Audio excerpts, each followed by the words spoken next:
Good afternoon, everyone. My name is Maria Torres Springer. I'm one of Mayor Adams' deputy mayors. Thanks to all of you for joining us here today in the Gowanus. So, why are we here? In 2021, after a decade of community discussion, the New York City Council approved the rezoning of this area, paving the way for more than 8,000 new apartments, including nearly 3,000 affordable homes. And projects like the one that would be built on this site, which is hundreds of units of affordable housing, however, are in jeopardy.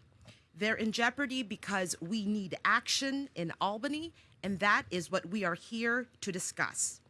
We need bold action because New York City, as everyone here knows, is in the midst of a dire housing crisis. Over half of all New York renters are rent burdened, and there is less than a 1% vacancy rate for the most affordable apartments, while tens of thousands of individuals and families slept in our shelters last night. So, this shortage of affordable housing has very real human consequences, but let me be clear, we don't need to accept these conditions. And from day one, the mayor has been crystal clear that we need to tackle the crisis with the full force of city government, but we can't do it alone. And so to talk more about the partnership and the help and the action that we need, please join me in welcoming the mayor of New York City, Eric Adams. Thank you. Thank you so much, Deputy Mayor, and for all of our union members who are here. When we talk about housing, oftentimes people forget about the fact that the people who build, people who maintain it, people who are very much part of the advocacy to move these important pieces of legislation forward is missing. You know, I don't know if people realize I love all the sounds of New York, you know. It's the combination of voices that makes this job so exciting. But we have to keep it moving in spite of any distractions, because when you look at Local 79, 32BJ, HTC, DC 37, these are long-standing New Yorkers that don't only yell about it, they build about it, they are about it, and they are the voices that I hear every day. So I want to thank you, the Deputy Mayor. I'm excited about the mission that you're going to be taking upon to look at the real vision of housing and how do we really expand on that. And today, here in Brooklyn, we're standing with these labor leaders because these are real projects that we can move forward.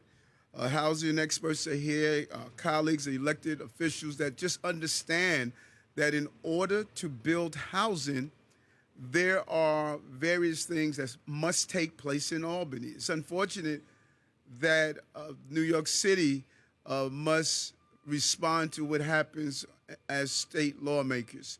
And if that step fails to take place, then we're never going to reach the point where New Yorkers are able to put a key in a lock and go inside and experience the American dream.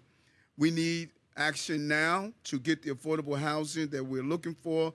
We're days away from the completion of the legislative session.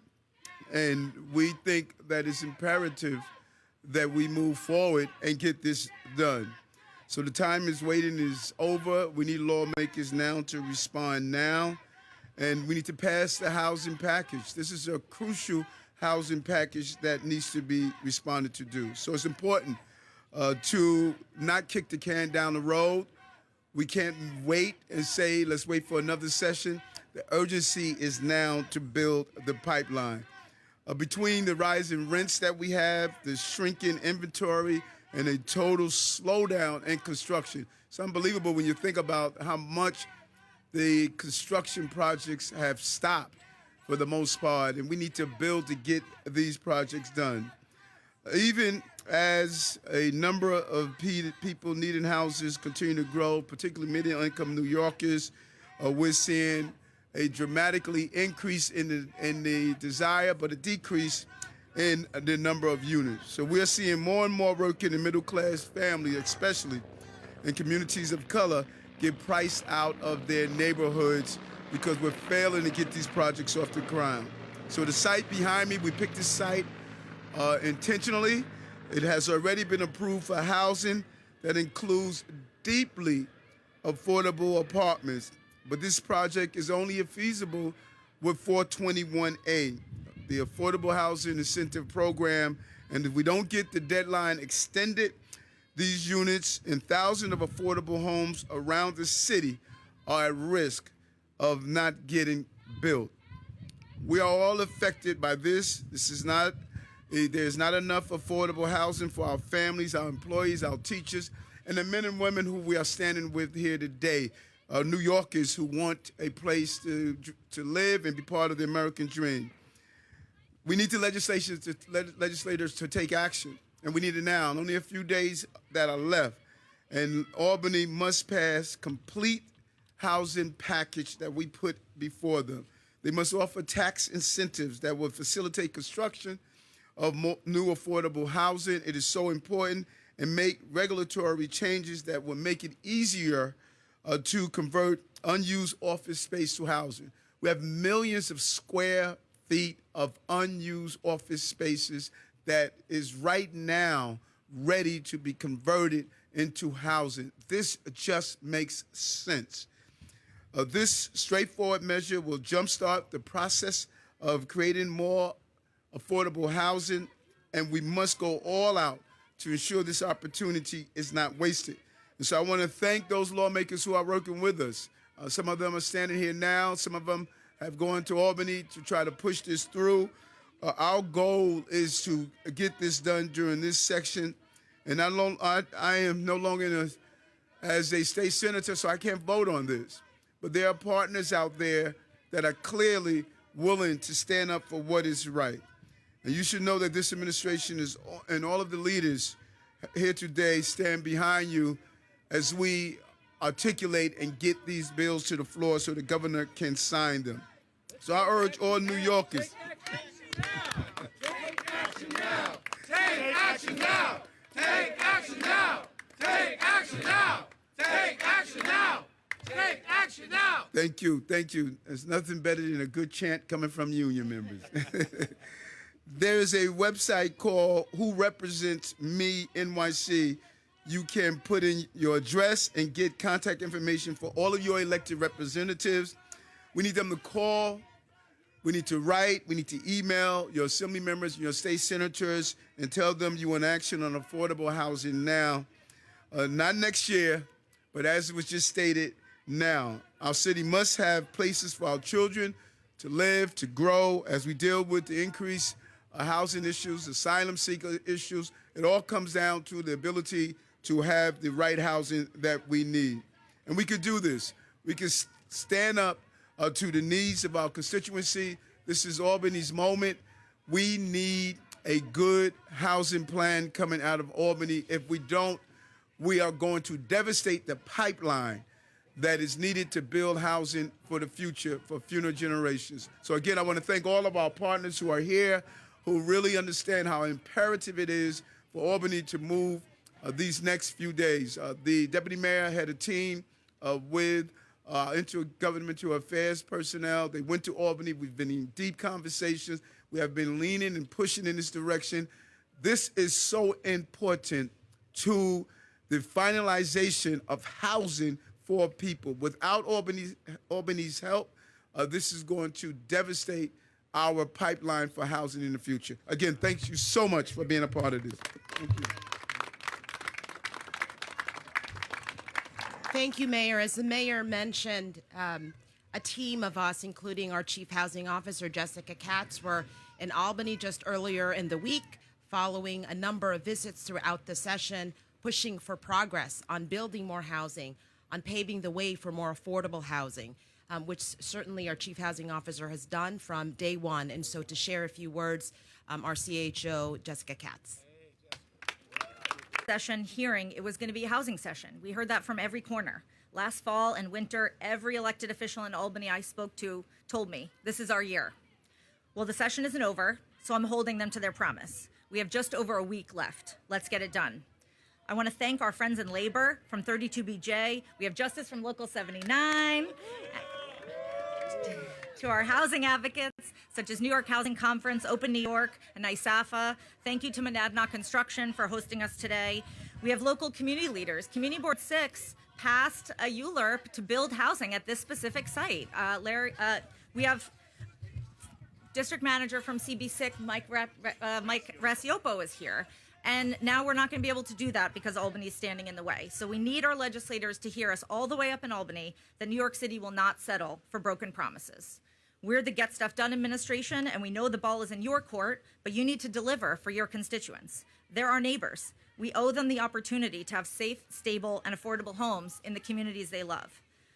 Everyone keeps saying there is no silver bullet for solving our housing crisis. There is, though. It's housing. So let me be clear. Extending the construction completion of 421A, allowing office buildings to convert to housing, and lifting the FAR cap for residential buildings is a silver bullet for the family that gets a new home.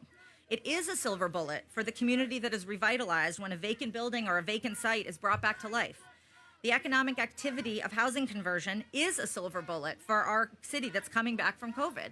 And for the almost 15,000 New Yorkers who are experiencing homeless, who have that golden ticket voucher in their hand right now and are looking for a place to live and finding none, building more housing is a silver bullet. This isn't an abstract idea. It's not a slogan. These policies mean new homes, new jobs, new revenue for the city, and more. They're critical tools for the thousands of New Yorkers who are in the shelter system, and we need everyone who's here today to stay vigilant between now and the end of the Albany session. If you're a city official, call your state colleagues. If you're an advocate, call your elected officials. We cannot go home without giving New Yorkers a pathway to finally find their own home. Thank you.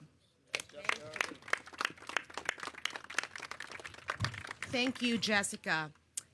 As the mayor said earlier, this is certainly about creating new homes, creating more affordable homes, but let's also be clear, this is about providing good paying job opportunities for New Yorkers. And so our next two speakers will hopefully speak to that and have been extraordinary partners in really making sure that the session does not end without action on these proposals. And so please first join me in welcoming Manny Pastrich from 32BJ. 32BJ! 32BJ! 32BJ! 32BJ! All right, good afternoon, everyone. I am so thrilled to be out here in Brooklyn, your home borough, and join forces on the extension of 421A.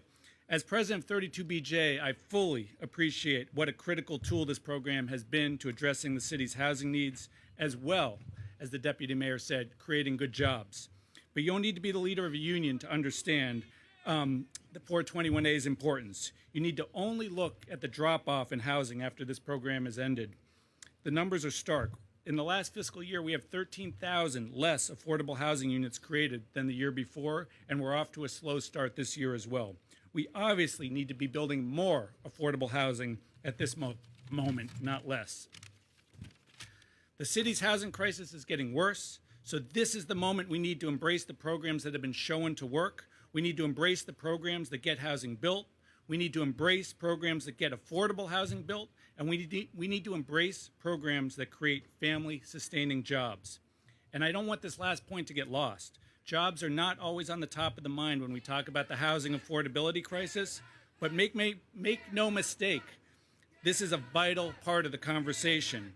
We are standing in front of a future site that will employ 32BJ members, and that means creating family-sustaining jobs with good wages and strong benefits. And that's something we cannot afford to lose sight of. We have the opportunity to connect good jobs and good housing policy.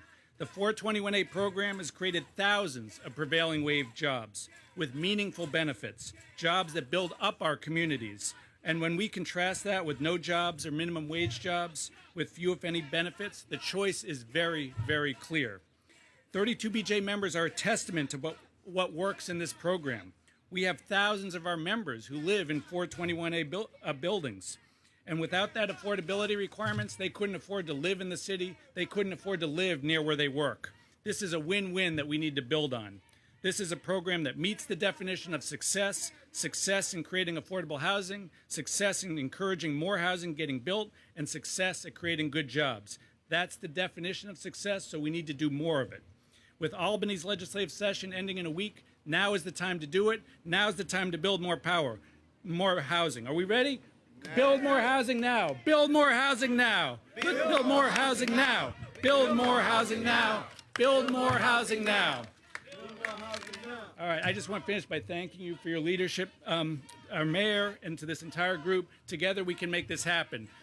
Ready? 32. BJ. All right, thank you.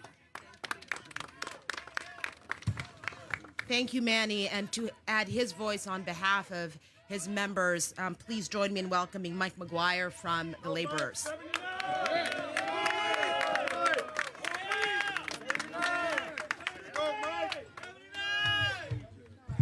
Good afternoon. So, supply and demand. It's a phrase that everybody knows. It's the basic tenet of microeconomics, and it's a pretty simple concept to grasp. Demand drives prices, lack of supply drives up demand, therefore lack of supply leads to increased housing costs. And us as New Yorkers, we love to complain about the high cost of housing. But you know what else New Yorkers like to complain about? The construction of affordable housing. This hypocrisy is one of the driving forces behind the high cost of housing in New York. This year, Governor Hochul proposed an extension of the 421A from 2026 to 2030 for ongoing developments to encourage builders to create 100,000 affordable homes. The mayor supports this concept. So do many common sense legislators, advocates, and everyone in attendance here today. The extension does not grant the abatement to any more developers. It simply extends the required completion dates for projects already in the program. In the wake of the pandemic that upended our economic system and interest rates at their highest point in 22 years, such an extension isn't outrageous. It isn't even extraordinary. What it is a necessity. Yet we have rampant NIMBYism from some hypocrites who say housing is too expensive out of one side of their mouths and not in my backyard out of the other side. We have pie-in-the-sky legislators who support work from home, apparently thinking that the city's tax revenue grows on trees. We have other New York legislators acting like they're Republicans in Washington fighting the debt limit increase by holding this necessary legislation hostage to push their own personal pet agendas. We have an onerous and antiquated land use process. We have overly restrictive zoning maps, and we have an extreme overuse of designating historical districts. I mean, come on, there's literally 7 historical districts on the Upper East Side alone. This is just absurd. All of this is to say that if we're going to get out of this housing crisis, the only way to do it is build our way out of it. Instead of throwing up roadblocks at every turn, these New Yorkers should be embracing the construction of new units. Yet, a proposal like this that merely extends the existing program's completion dates is met with opposition and derision instead of being supported and promoted for what it will do: create more units of affordable housing in New York City without doing any harm. Supply and demand. Supply increases, demand decreases. Housing becomes more affordable. Basic freshman economics. We salute Governor Hochul, the members of the legislature who support this extension, the members of the city council who understand that new development is the only way we'll be able to work our way out of the housing crisis, and Mayor Adams for his courage in pushing this unnecessarily divisive issue to the front of the debate. We call on the state legislature to approve extending the completion deadline for 421A projects, as well as the conversion of commercial office buildings to residential housing, and raising floor area ratios where appropriate in order to take positive steps towards ending the housing crisis before this legislative session ends this week. Thank you. Great job, Mike. Extend it now. Thank you, Mike. So the inaction in Albany, it doesn't just freeze projects like what could be built on this site.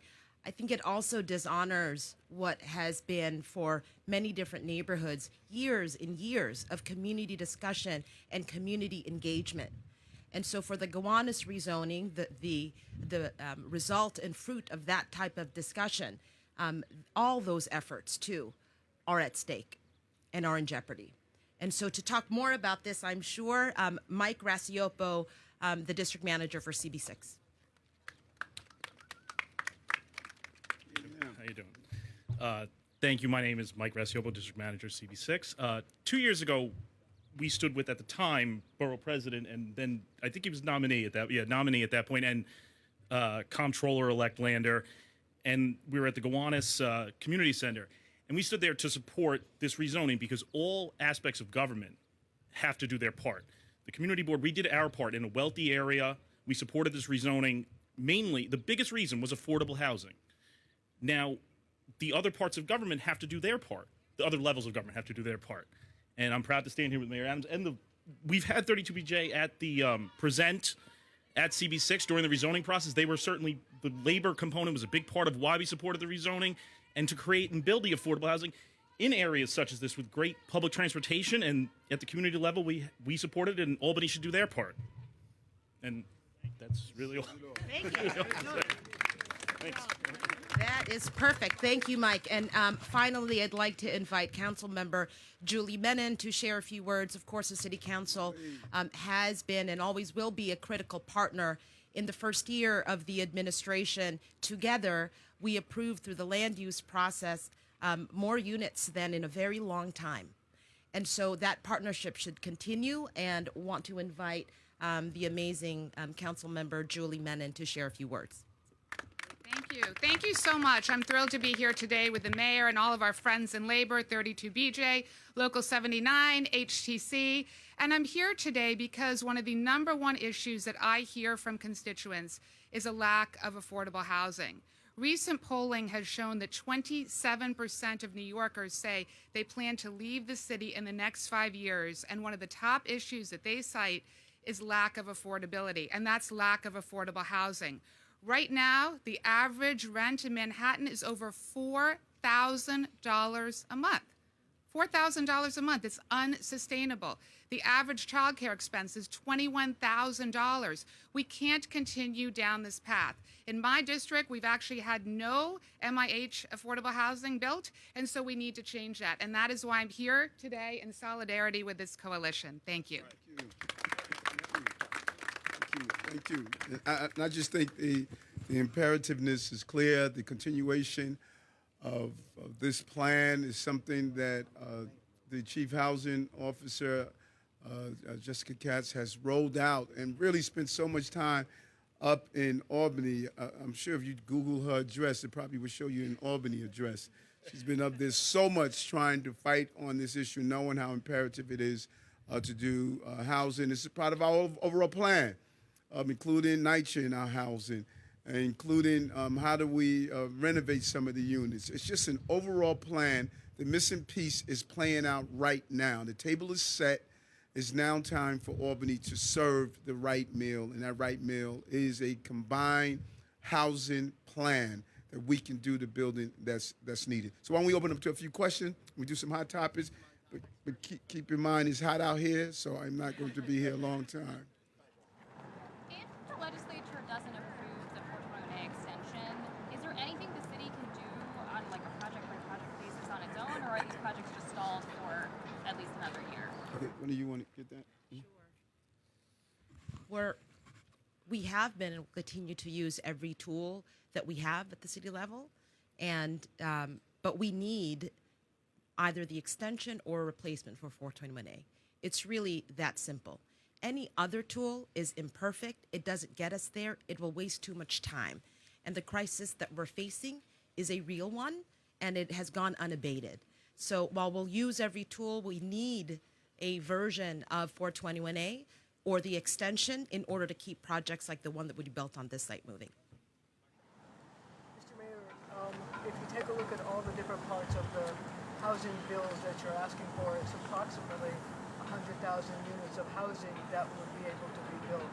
I'm wondering if you got these 100,000 units of housing, what that would do in terms of helping the homeless get out of shelters and use their vouchers, and also helping with the migrant problem that you seem to be drowning in. The city is really drowning in. Right, and I think as it was mentioned, as Local 79 indicated, that there is almost this hypocrisy that in one end, we are stating let's place people into housing, and then in another place, number one, don't build in my district or community, and number two, we're going to hold up the housing process and the legislation that's needed. The first order of business that we must all define that we have a crisis.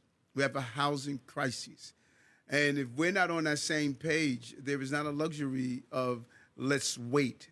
And this is going to help us. And other plans we're doing, some of the things that the chief housing officer rolled out of getting people into those available units, some of the creative ways we're going to do it. But everyone must face the crises that we're facing. Every poll is showing that it's a top number one or number two issue: housing, public safety and housing, public safety and housing. And, you know, not getting those 100,000 units is really going to impede our 500,000 moonshot that we're reaching for. We have to build housing. The supply is not meeting the demand. Hi, Mr. Mayor. How are you? Good, how are you? Speaker Hastie said yesterday that basically there's not enough time. Session's supposed to end on June 8th. Wondering, do you blame Governor Hochul for not getting a lot of this done in the budget, for taking it out, knowing that at the end of session, lawmakers kind of don't want to tackle something as complex as what you guys are asking for? We're all in this together. We are responsible for producing a plan, and that's what the team did. Lawmakers are now responsible for looking at it. The governor is responsible for signing. All of us are in this together. If it fails, we fail. And so pointing the fingers at that is not the way to point people in the right direction to get housing. And so we're in this together. This New York is a team sport. We've done our job. We presented the right legislation, and now we're hoping that the lawmakers use the next couple of days to really solidify what we presented. Do you plan on going to Albany? Whatever needs to be done to get this done, I'm willing to do it. Could somebody just explain briefly the status of this particular site, and did it qualify for 421A, and because of the expiration it was stalled? Like, what exactly is it that happened? Yeah, we can follow up offline and let you. No, We'll chat. yeah, I'm easy. I'm so low maintenance. You want to do another hot topic? Or would you like to end with the topic? Okay. Mr. Mayor, you didn't answer the second part of my question, Okay. which is what effect, if you were to get this 100,000 units, what effect will it have on the twin crisis you have of the homeless in New York City and the migrants in New York City? Well, at the end of the rainbow is a place to live. Whatever barrier is in that way is going to impact those who are looking for a place to live. Not only the migrants, not only the 40-something thousand people who are living, in our shelters, but those who are coming home from college that are looking for places to stay, those who are moving through the city. So everyone on this side of the wall is going to be impacted by what is going to happen on the other side of the wall. Everyone will be impacted. So what you could tell the legislature that what they're doing is causing a logjam that's making it difficult for you to deal with these twin crises? Well, number one, I think one of the most important things we can do is hire you as one of our lobbyists, because we've been saying that over and over again. So, sometimes people listen to you. So we would love for you to come up and, help elevate with Jessica and the team and Tiffany and the team of what we have been doing. But you're right. It is a log jam that we must make sure that it does not stop us from building units, putting shovels in the ground. So we're going to ask folks, you guys can kind of step off to the side. We're going to take. Thank you all. We're going to do a few off topic. Just give it a second. All right. Good job. Off topics? Dana. Hi, Mr. Mayor. What's going on, Dana? I'm curious, do you support Commissioner Molina's decision to stop sharing news of Riker's deaths with the press? Listen, Commissioner Molina has been an amazing commissioner. When you look at the numbers, when you look at the number of violent actions on Rikers, people. I remember when I inherited this, when I pulled in Commissioner Molina, we were having a substantial number of people who were out sick, not coming to work. All of you were talking about it. You were all writing these stories about the violence, writing these stories about all of these issues. Molina has turned it around. And I support him to do the job I hired him to do, and whatever methods he needs to do it within the boundaries of not violating any laws or rights of people, I support. But I guess I'm wondering if if you were bothered by the report that came out from the Monitor that basically found the Department of Correction was just not sharing details about some of these really serious incidents. Well, first of all, I will be responding to that report. There are clear items that the commissioner is supposed to report on. They're very clear. And when I sat down and did my review, there was not one item on that list he was required to report on. Not one. That was not put in the report. It was put just the opposite. And so I'm going to respond to what I believe is happening with how this oversight is taking place. He did not violate any of the rules on what he was supposed to report on. Not one item, not one. But if you would have read the report, you would have thought just the opposite. So I think there's something else going on with this relationship that we're having, and I have been extremely restrained, but that level of patience is running out. Mr. Mayor, I have a two-part question. Yes. Yesterday, your budget director said that of the new tranche of federal money of $800 million, the city is only expected to get between $30 and $40 million, which is really a drop in the bucket. And last week, he said that he thought that there was going to be at least another $1 billion in expenses because of the increase in migrants coming in. I wonder how that you're going to address that in the budget negotiations with the city council, and whether this ongoing discussion about migrants could delay the budget because you need more money to be directed towards this problem. And that is the job of Jacques G.I., who has done an amazing job navigating us out of this budget crisis. And I'm still hearing city council members every day calling for more spending, spend more millions here, more millions here. I'm just not quite understanding, do folks understand the basic level of accounting? You spend what you take in. And we have to balance a budget that dropped us with a $4.3 billion price tag out of nowhere. We only received, look to receive $30 to $40 million from the $800 million that Senator Schumer, Hakeem Jeffries, and the other delegation leaders were able to get. And we have to also make sure we provide the services to the city. And so, we have to balance the budget. That's what the law calls for. We're going to do that. It's going to be painful. I've said this over and over again. This is not new. We could just go back to the tapes. Every service in the city is going to be impacted by this asylum and migrant crises that we are facing. Delay the budget, though? I hope not. I'm hoping that the city council realize the urgency, that we can't make the mistake that we witnessed in Washington with the debt ceiling. It is imperative that we get a budget done. I know primary elections are coming up, but we cannot put politics in the way. We are ready. The negotiations should start now, immediately, because it takes time to do this. We are ready. We want to sit down with our council colleagues and hammer out a budget for the people of this city. Are you asking for more money for the migrant? From the feds and the state. Both. Are you going to be asking the feds for more money? Yes. Or are you going to be asking the city council to allocate more money to the problems you're facing with housing the migrants? Well, the allocations of dollars, I think that, hopefully they will look at some of their discretionary dollars to assist us. But the budget is determined by the executive branch, and they vote on that budget. We're going to show them the money that we believe we need to allocate to deal with this problem. Off of Marcia's question, did FEMA notify your administration that localities are only able to receive 10% of this next group of money? Because, again, just as your budget director said, and as you had said in the previous months, the administration did anticipate a lion's share of this, federal pot of money. So, what happened there? When did FEMA disclose this information to you guys? Well, we didn't think the lion's share was going to turn into a cub.